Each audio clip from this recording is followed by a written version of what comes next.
Please welcome AIPAC President Betsy Berns Korn.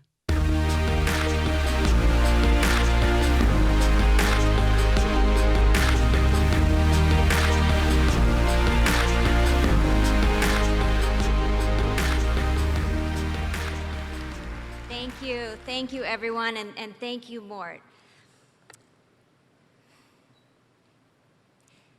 You know, I wish I could stand before you today and give the celebratory speech that might seem appropriate for the newly installed president of AIPAC. And to be clear, there's much to celebrate.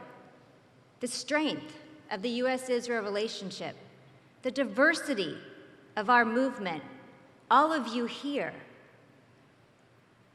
But to make a speech about what we have already done or what we already know is not responsible, given the urgency of this moment. This morning, Howard sounded the alarm. Once among the best, most authentic expressions of bipartisan support in America, the U.S.-Israel relationship as we know it is under attack. Until recently, these attacks have been isolated on the far fringes of the political extremes. But now, they are being led by those growing in power and influence. We need to see this moment for what it is. We're in a fight. Israel's detractors are mounting an attack on the very foundations of the U.S.-Israel relationship. They're attacking the bipartisan support that has defined this relationship for over 7 decades. And one way they're attacking that support is by attacking us. They want us to be intimidated. They want us to feel isolated. They want to portray us as the outliers by distorting this fundamental truth. We represent the majority of America.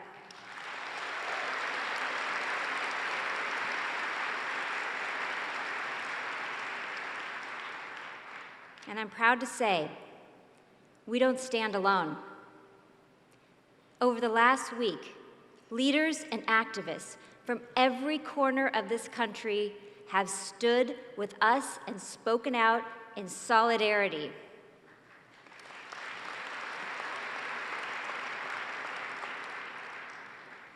So on behalf of AIPAC's leadership, I want to say thank you for standing with us.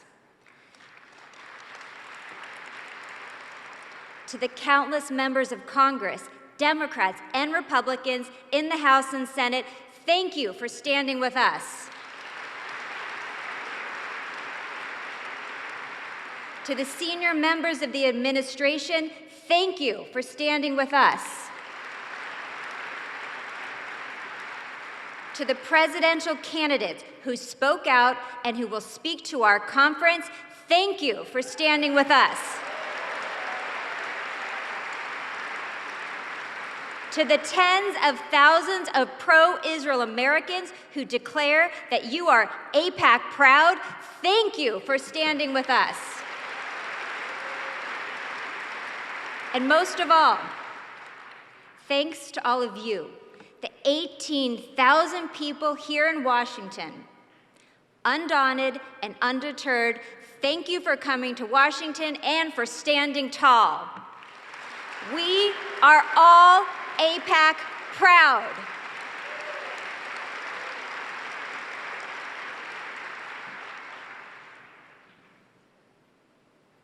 My friends, we are ready for this fight. Together, we will defend the values we hold dear. We will preserve the bipartisan majority we've worked so hard to build. We will maintain the diversity of this movement.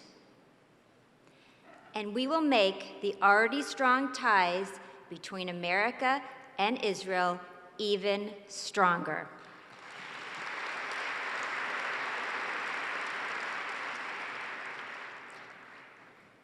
So here's how we will do it. First, I pledge that everything I will ask of you while I am AIPAC president, I will ask of myself. I pledge to increase my support for pro-Israel politics.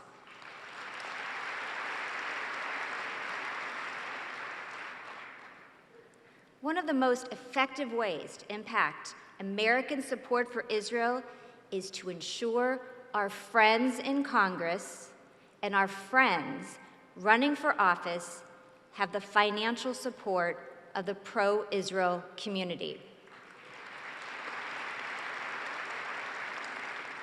That means proudly and confidently contributing to those who stand with us. Our friends in Congress, Democrats and Republicans, must know that members of the pro-Israel community will help them.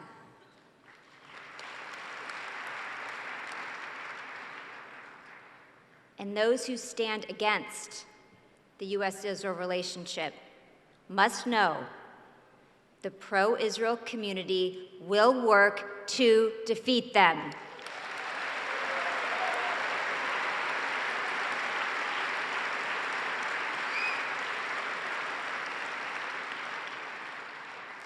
But that requires resources, real resources, more resources.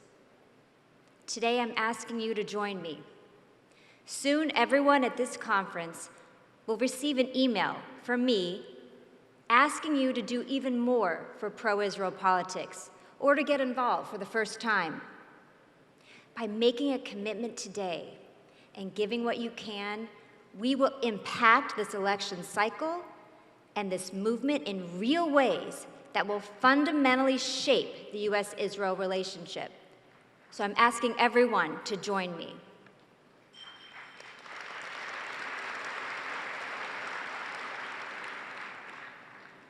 Next, I pledge to increase my support of AIPAC. Because while the cost of building and preserving our movement is substantial, even more is needed to strengthen it. And I pledge to help you. I've been doing this work for a long time. I know how challenging it can be.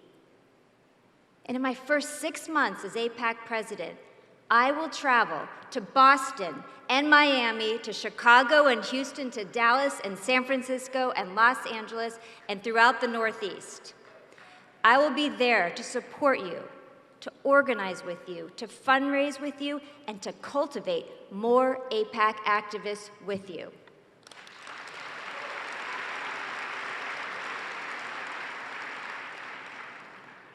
But we can't stop there. For more than 30 years, I've seen the AIPAC family grow into the diverse coalition that it is today. We are multi-generational and multiracial. We are all part of communities that bring a unique and essential voice to the table. Today, I'm calling on each of you to use it. Between now and November 3rd, every candidate running for federal office will appeal to our various communities for support. But the promise of our support must be predicated on their promise to stand with Israel.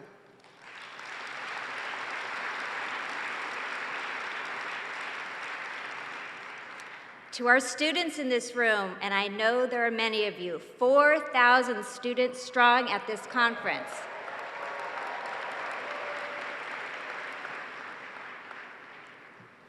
Our critics say that young people aren't interested in Israel. They say you don't care. But your presence here today and your work every day is a response to those critics. The future is in this hall today. 4,000 students 300 Geller SGA presidents, leaders of college Democrats and college Republicans. You are the future.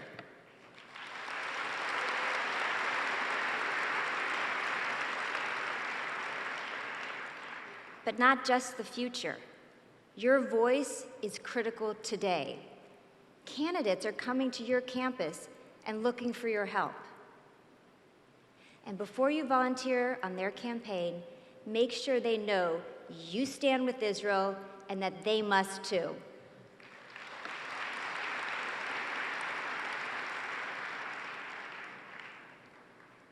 And know this, we see the vicious anti-Israel activity that you are forced to confront on campus. So I'm here to tell you that this entire movement stands with you, and you are not alone.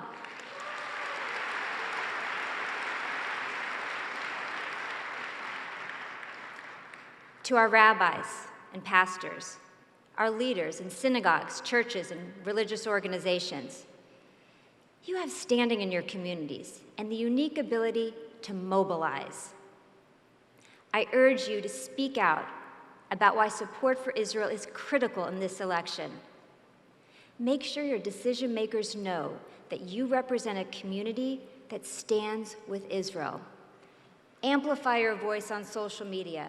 Host a political leader in your house of worship to talk about this issue, and lead the charge.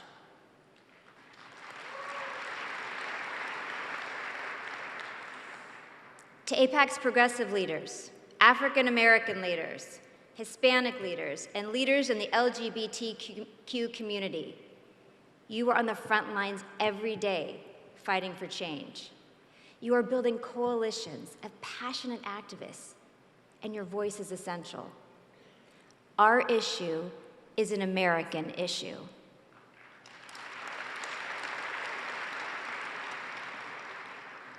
Candidates need to hear our case. Tell them why you care and why their support for Israel is a critical factor in your vote. Finally, to our veterans, thank you for your service to this country.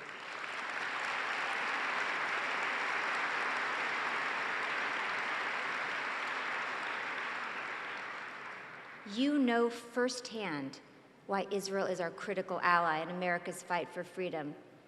Elected officials need to hear from you as well.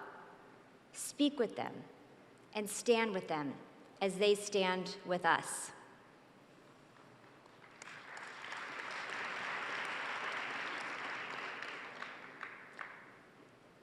I was 10 years old when I first went to Israel. Since then, I've been back more times than I can count. I know Israel, and I love Israel.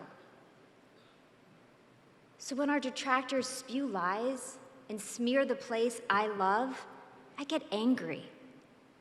Because the Israel they talk about doesn't exist. The real Israel, the Israel we all love and work so hard to protect, is a thriving democracy, a pluralistic society that embraces debate and the rule of law and a free press, a trailblazer in defense and security, a mosaic of the world's religions, a global innovator, a critical ally of America, and a nation whose people yearn for peace every single day.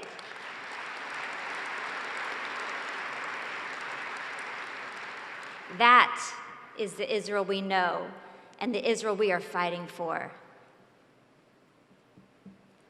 This fight will define our movement. It won't be easy, but our best weapon is our common purpose. It's what makes us who we are. It's what makes us AIPAC, and it's how we will win together. Thank you.